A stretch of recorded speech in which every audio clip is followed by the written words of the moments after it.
Chapter 32. Arjuna's Quest. Following Yudhishthir's intense austerities, Surya, the sun god, smiled upon the young king. The sun god presented Yudhishthir with a pot which had mystical properties. Give this pot to Draupadi. Any meal the queen prepares in this pot will be inexhaustible for the day, until she takes her own meal. Then the pot will remain empty. The pot's mystical properties would renew the next day with the touch of the sun's rays. Grateful for this gift, Yudhishthir returned with the means to feed his family and the many citizens who sought refuge with them. Sage Vyasa alerted Yudhishthir to the Kauravas' preparations for a massive army. Arjuna was tasked with embarking on a quest to acquire the divine weapons of Lord Indra, preparing themselves for the impending battle.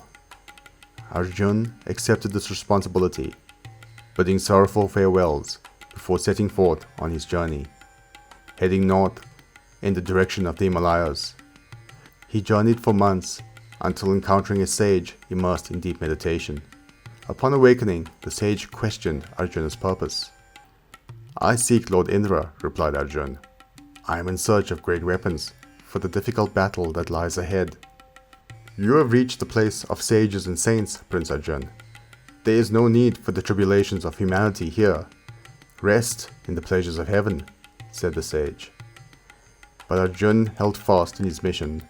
He was to obtain the weapons which would help his family gain victory in the war ahead. The sage revealed himself to be Lord Indra. "You are indeed valiant, Prince Arjuna. Continue your journey to Mount Kailash. You will have all of my weapons when you obtain the blessings of Lord Shiva." Arjuna's journey continued, marked by years of unyielding travel and rigorous penance. Despite spending months in deep meditation, he struggled to locate Lord Shiva.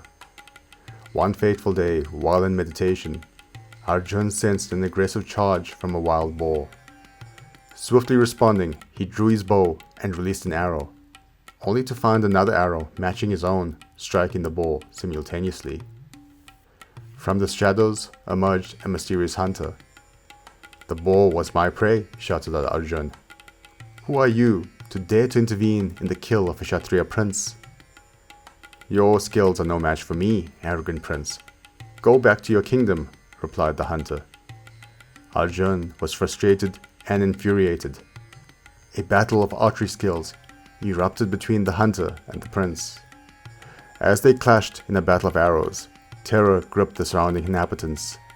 Days passed in intense engagement, with Arjuna's frustration mounting and fatigue setting in. Arjuna realized that the hunter's skills rivaled, if not surpassed, his own. Was his journey to end in confronting this, his ultimate adversary? Chapter 33. Shiva's Grace. Arjuna was at his wit's end. Never in his life had he encountered an adversary so skilled. He had traveled far and sacrificed much in search of the weapons that would save his family. Was he now to fall in battle, unfulfilled in his quest? Arjuna broke from the battle and created a lingam with the soil around him. He then gathered flowers to make a garland. He placed the garland on the lingam and prayed to Lord Shiva. When Arjuna opened his eyes, to his surprise, the mysterious hunter stood in front of him with the garland Arjuna had made around his neck.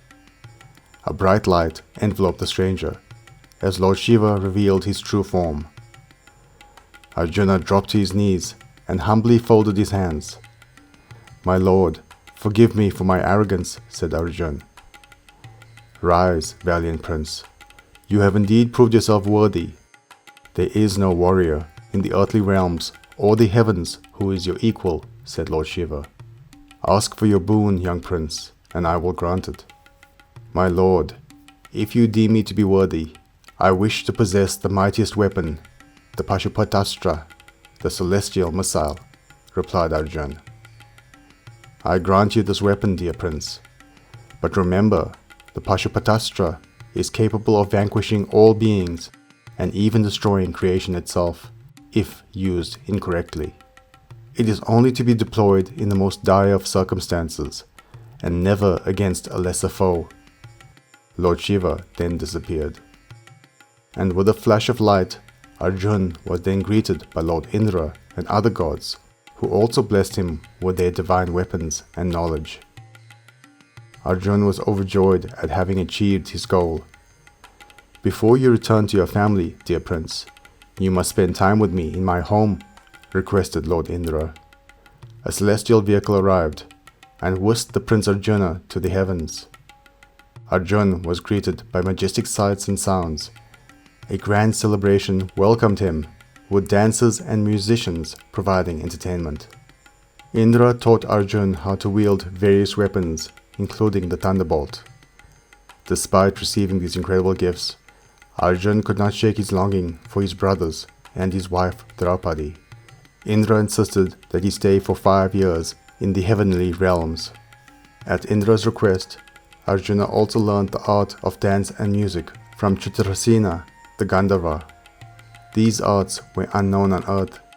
Even with all these blessings, Arjuna's heart still yearned to return to his family.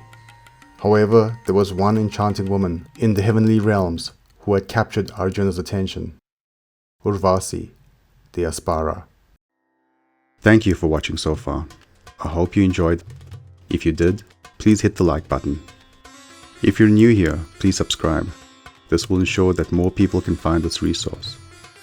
Click the notification button so that you can be the first to know about new uploads. And please do comment below.